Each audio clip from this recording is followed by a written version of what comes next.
Hi guys, this is a very random and spontaneous little review, but today I'm going to be reviewing The Power of Three and testing this sort of weird format that I'm doing of recording on my phone, then probably just putting little images in the editing because I can't bother finding all the footage and making it look really nice because this is just a little fun one, I rewatched The Power of Three today because my dad came to visit me this week and we were talking about Doctor Who, and he said that The Power of Three was his favourite Chris Chibnall written Doctor Who episode.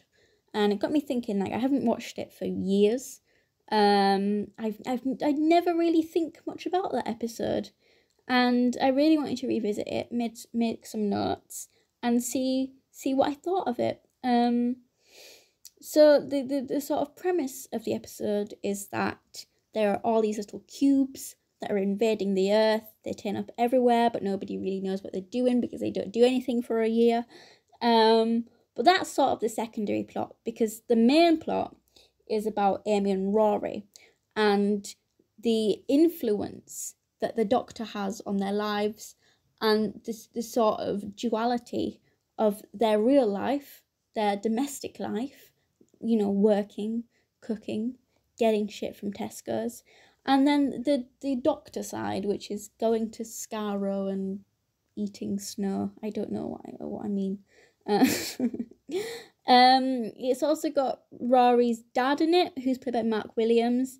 And I realised that he's a Chris Chibnall character, isn't he? Because he's only in this Dinosaurs on a Spaceship, which are the two episodes that Chris Chibnall wrote for Series 7A. I find that quite interesting because, like, usually in New Who, like, guest writers only have one episode a series, but I realised that in 7A, Chris Chibnall's got 2 episodes, and in 7B, Mark Gatiss has 2 episodes. So I wonder what went on there. I don't know, is it because Stephen Moffat was doing the 60th, no, not the 60th, the 50th, and Sherlock, who knows? I want to know the drama, tell me the drama.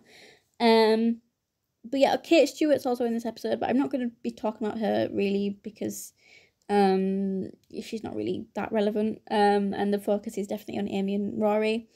And yeah, Amy and Rory mentioned that they've been with the Doctor 10 years on and off, so I assume that in this episode they're in the 30s, because I'm pretty sure in the 11th hour is Amy like 21, 22, which is really terrifying because I'm 20 and I'm 20 and I'm definitely not getting married anytime soon.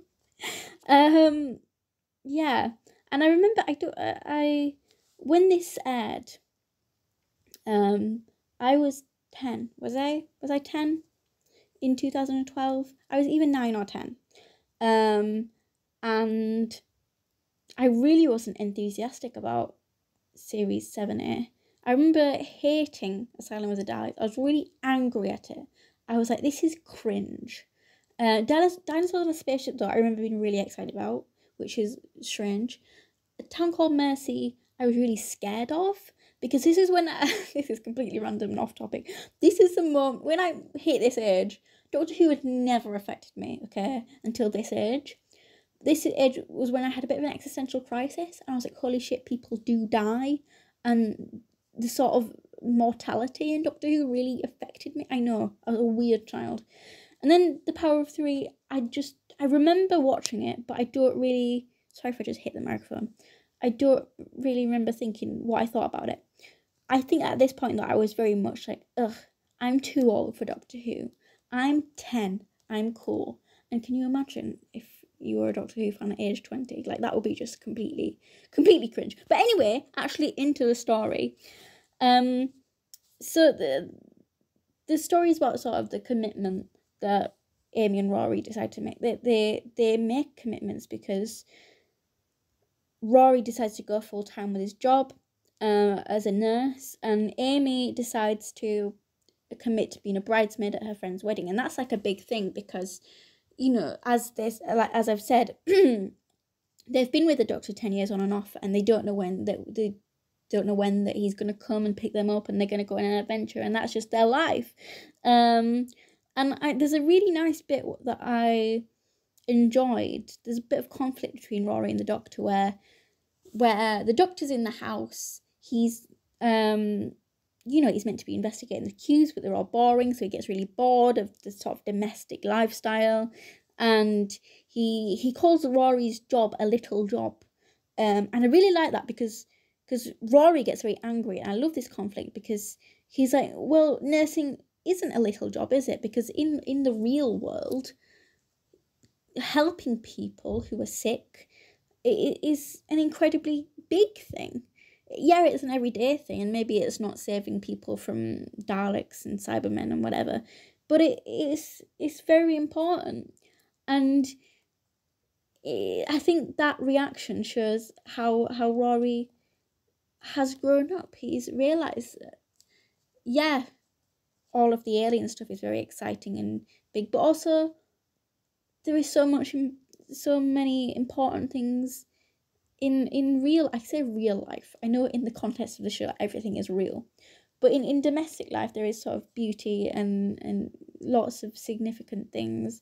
But they do have a bit of a relapse, which I really like, actually, because they're at their anniversary party, and the Doctor's there, and then they decide to go off and have adventures again, even though they made a decision that they were committing. And Brian, Rory's dad, confronts the Doctor about this. When they come back to the wedding, he's like, the anniversary party, he's like, well, how long were you? And then the Doctor's like, oh, well, 7 weeks. And I like that, because it's like, yes, Amy and Rory have decided to commit, but that temptation's still there. Who wouldn't want to go off and have adventures in space and time? Like, I mean, I pretty sure would. I'd definitely pick that over ordering my food and doing the washing. And then there's also a really nice other bit with Brian and the Doctor, where I get really confused because in the show he's called Brian Williams and in real life he's called Mark Williams, so I'm just completely confused. Brian says to the Doctor, he's like, well, what happens to the companions that you've had? Like, when did they stop? And the Doctor's quite frank, and he goes, well, some of them leave and some of them die. But he's like, not Amy and Rory. But of course we know that they do die. And in fact, I think is quite poignant, because they die by going back in time through the Weeping Angels. So Brian doesn't really know what happens to them, and it's him that is most affected by that, and the Doctor sort of effectively lies to him about it, with hindsight.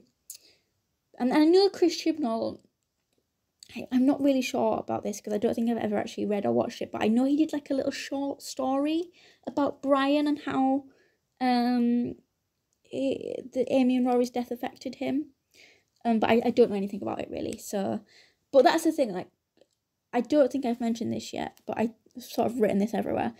I remember when people were talking about Chris Chibnall just before he was showrunner, like when Stephen Moffat was leaving and Chris Chibnall was coming in, they were like, oh, he's good at character stuff. That's his thing. Like, you look at Broadchurch. I got really enthusiastic then, and I started knocking my phone, so I'm really sorry. I don't know how the audio is going to be for this. If you look at Broadchurch, you know, his character work is so beautiful. It's all about the sort of real life, everyday stuff and how that affects real life, everyday, ordinary people. And I think his strongest Torchwood episodes are the last 3 that he did, which were Adrift and Fragments and Exit Wounds. I won't go too in depth into this, but like Adrift is about sort of like a single case of a mum who's lost her child, and Gwen decides to investigate what happened to him, and it's all about like how it affects the mum and like how the sort of like how Torchwood affects Gwen. It's very beautiful. It's probably my favourite Torchwood episode, apart from like the whole of Children of Earth. A Fragment is about each of the sort of Torchwood team and how they join Torchwood and their sort of backgrounds, which is again another stellar episode. Like, honestly, if you haven't watched Torchwood, I know that it's a bit rocky at first, but series 2 has some absolute beautiful stuff. And then there's Exit Wounds, which is the sort of finale is the finale of series 2 of Torchwood, which is the most I've ever cried at any TV show, actually. And it's just a testament to how Owen and Tosh were characterised by Chris Chibnall, because he was the showrunner for Torchwood. I know Russell T Davies created Torchwood, but it was Chris Chibnall who was the showrunner for Torchwood. And then, oh my god, can you hear that? It's my bathroom. It makes weird noises. Sorry about that. I know I've gone completely sort of on a million tangents here.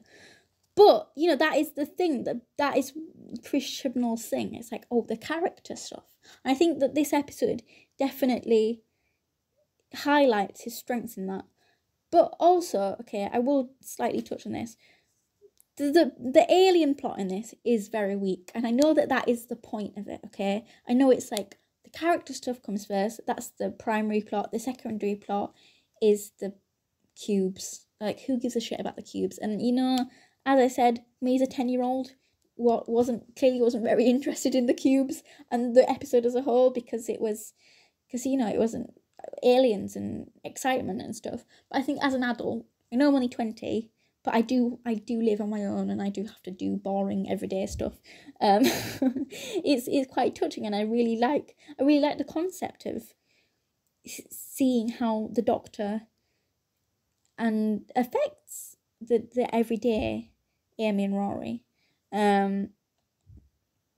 There's another scene, I think the best scene in the episode, and probably one of my favourite Chris Chibnall scenes in Doctor Who, is a scene between Eleven and Amy, where they're sort of sat in front of the Thames, I think.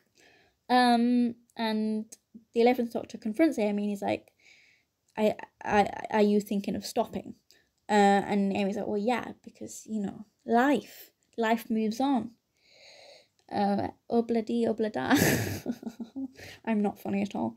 And I really like the dialogue in this. Like, Matt Smith gives a really nice little speech to Amy, and it's very beautiful, and it just makes me think, like, I wish that we'd got things like this in Chris Chibnall's actual era of Doctor Who. Because I know, again, I'm going on tangents about other episodes, but in The Woman Who Fell to Earth, I think it seemed as though the tone was going to be completely grounded. It was going to be character focused, and it's going to be about the three companions and how, you know, there's all the stuff about Graham and how he loses Grace and his cancer, and then there's Ryan and how he's lost his dad. No, his dad is alive, but he's absent, and he's lost his mum. And then there's all the stuff between Graham and Ryan, and that's really nice. And then there's Yaz, who's a police officer who thinks, you know, that she wants to do more with her life. But then I guess it's sort of all of that. It does sort of crop up now and again, but it's sort of not touched upon a lot. And I think I would have much preferred, I would have enjoyed the Chris Chibnall era of Doctor Who a lot more if that was the tone of the whole era. I think that is definitely his strength.